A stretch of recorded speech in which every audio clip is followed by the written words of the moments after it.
Hi, Sandy. Hi, it's Dave. Hi, it's Kirk. Welcome to the ADK Rock and Metal channel. Rock! Metal! I just do it to make him laugh, really, that's all. Today, we are going to be talking about Slipknot and Psychosocial. Psychosocial. I'm sure that's not the chorus, the way you're singing it. I don't know, in my head. This is like a calypso version of it. Psychosocial. So this came out in 2008. So why are we doing it so late? Well, why not? I don't know how much you guys have heard this song or seen it before. It came off the All Hope Is Gone album, which is this, and it was the second single. It was written by, or was mainly creation from bassist Gray and drummer Jordison, and was the last. It was the last album to feature Gray and Jordison. So Gray before his death in 2010, and before Joey left the band. So. And a lot of people say... See, those events, to me, not being a huge Slipknot fan, don't seem as long ago as 2008. No. And it's very interesting. By the time the next album came out, so Joey was out of the band, and obviously Gray had passed away. And actually, a lot of people say that since, with them not being in the band, the quality of the songwriting on their albums after this point really dropped off. They've not been the same quality of writing. But we're going to break it down now. The way we've done this is all three of us have gone away, watched the video, made our own notes about it, so we can now discuss it. We're going to throw some clips up of the bits that we're talking about, but I think we should kick it off. We've got to talk about the first kind of intro, the from the 0 seconds to the first 25 seconds. For me, such a strong intro. The drum dynamics, the guitar squeals, dun, dun, dun, dun, dun. But it's the fact that this first 25 seconds doesn't have anything to do with the rest of the song. If you actually look at how the tempo goes, and then it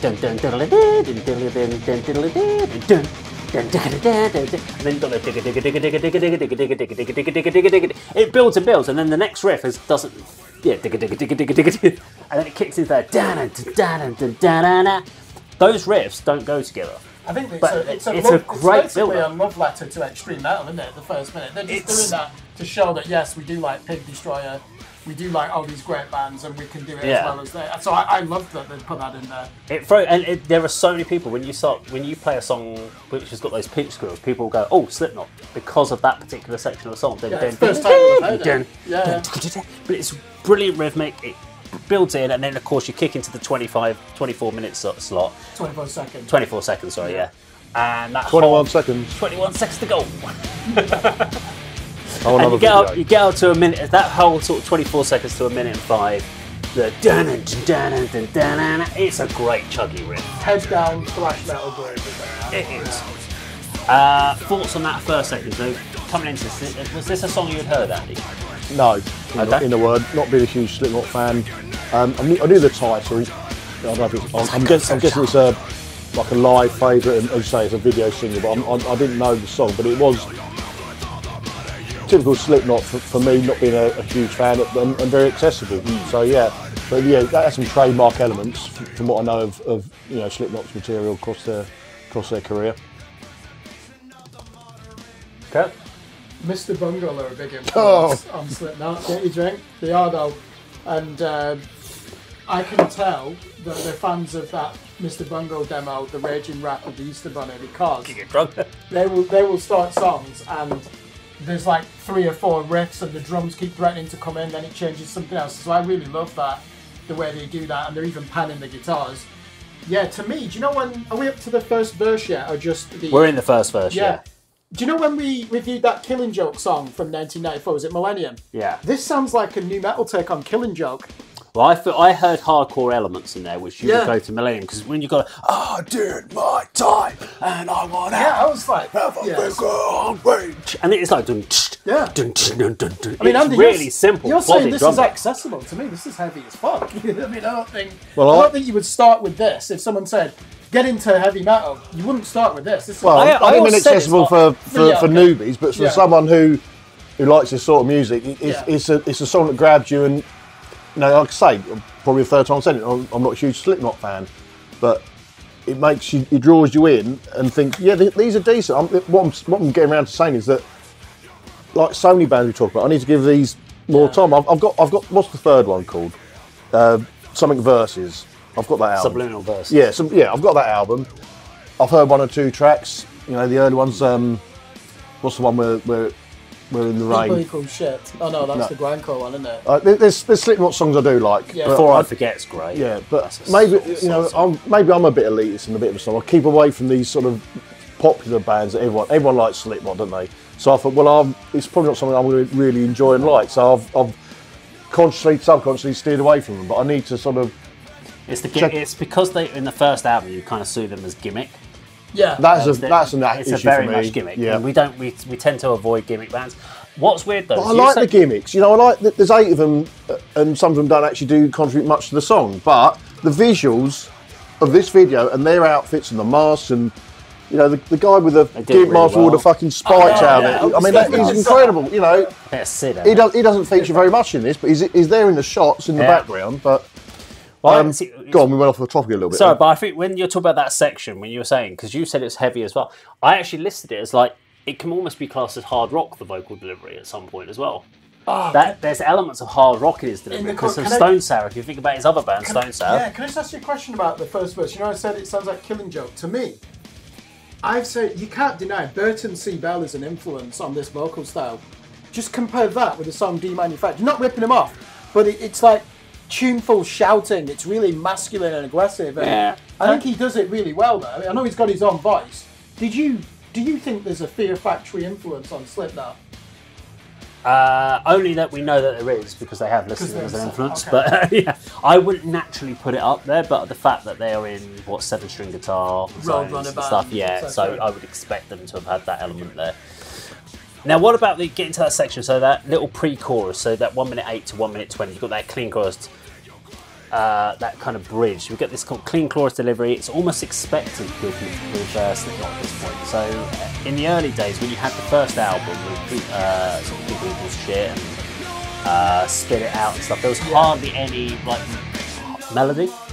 But then after that first album of Slipknot, then Corey went back and he obviously went back and did his re-pushed his Stone Sour, and we started to get Get Inside and stuff, and you started to hear this melody, and he did Bother, and then we started to hear after that with things like Before I Forget and stuff, melody coming in. So by the time you got onto this album with Psychosocial, you get into this 1:08 to 1:20 section, his clean chorus delivery, you're like, okay, yeah, this is kind of obvious he's going to go down there. And is that now become an expected thing of Slipknot, that I'm going to have this barking heavy vocals and then we're going to have this lovely clean bridge? It's not going to be, I don't know many modern songs where he just delivers a heavy, aggressive vocal all the way through. Yeah, I was expecting that. You know, because I had heard the song before, some experience of Slipknot, but I was expecting it to go down that route when you naturally think the chorus is going to come. I thought, well, he's going to go clean, which is what's the it's a feature and a bit of a cliche in metalcore. So I was expecting it, and I would have preferred it to be that ferocious delivery throughout the song.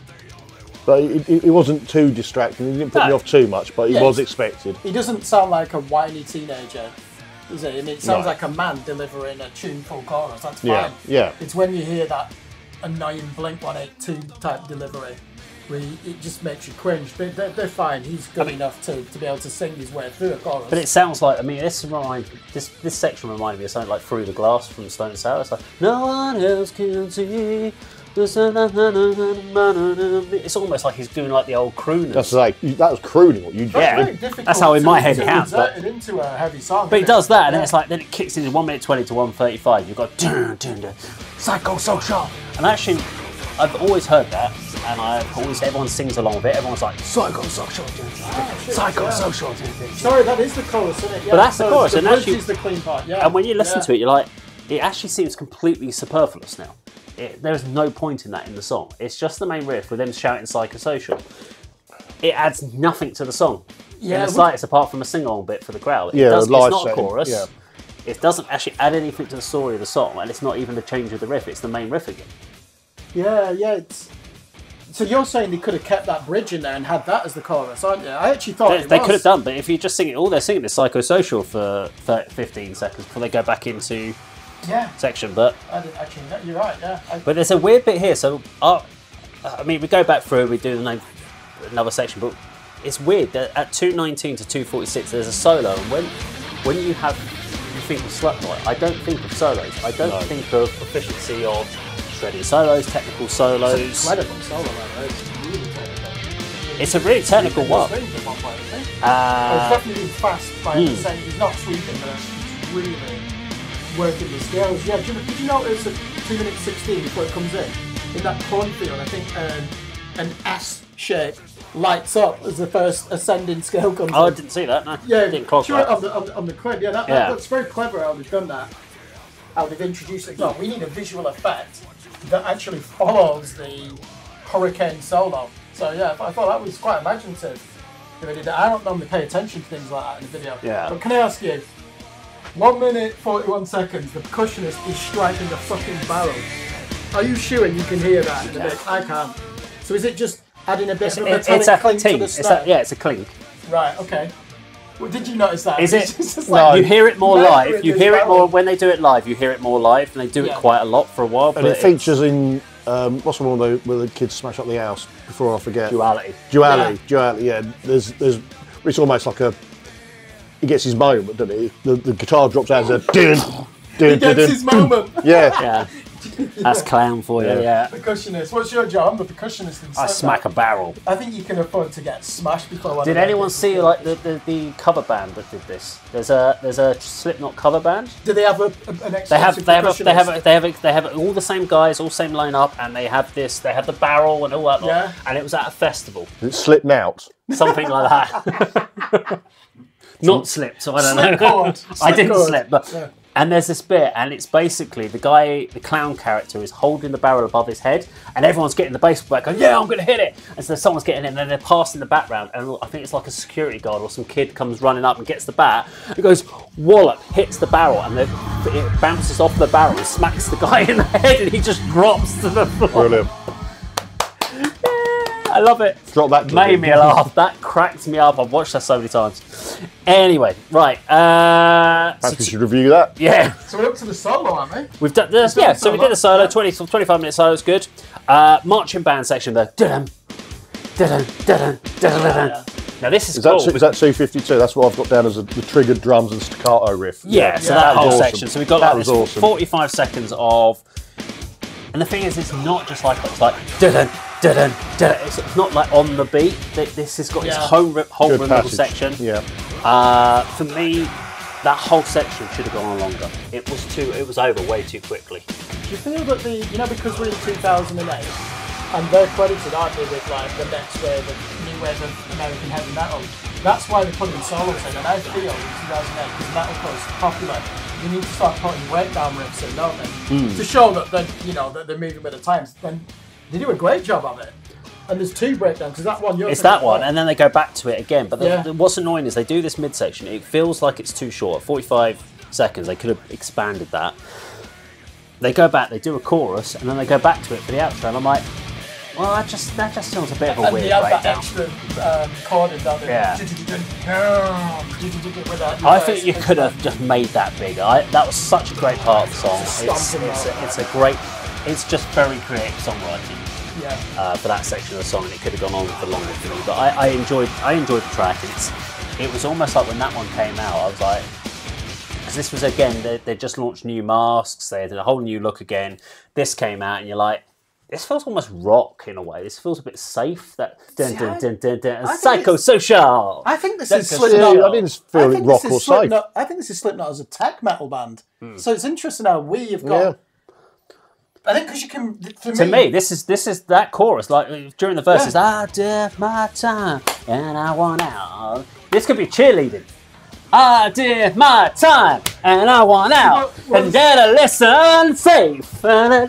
See, in the past, I've been critical of Slipknot because I said they don't like memorable riffs, and I'm happy to be corrected. This is the first time in 2008. I was incredibly hooky. I thought the riffing.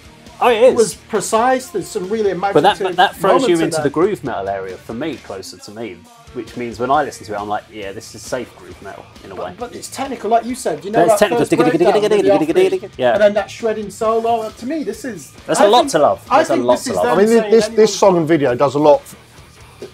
It's doing what it should be doing, as in promoting the album it's from. Yeah. Because, like I said, it's successful for me. It's made me want to check out this album because it's a really good song. And the video itself, I thought overall had really good visuals. You've got the fire, you've got really rapid interchanging shots. The filtering and the colorization of everything looks really, really good. Slow-mo moments as well. But as a video and a song to promote their 2008 album, whatever it was called, is ticking the boxes. Hope's Gone. And that did really, really well, I that need album. to check this out, because I didn't realise they had this in their arsenal. And Duality was the other single that came off this album as well, from the house trashing that you mentioned. Is that long ago? Yeah. Fuck.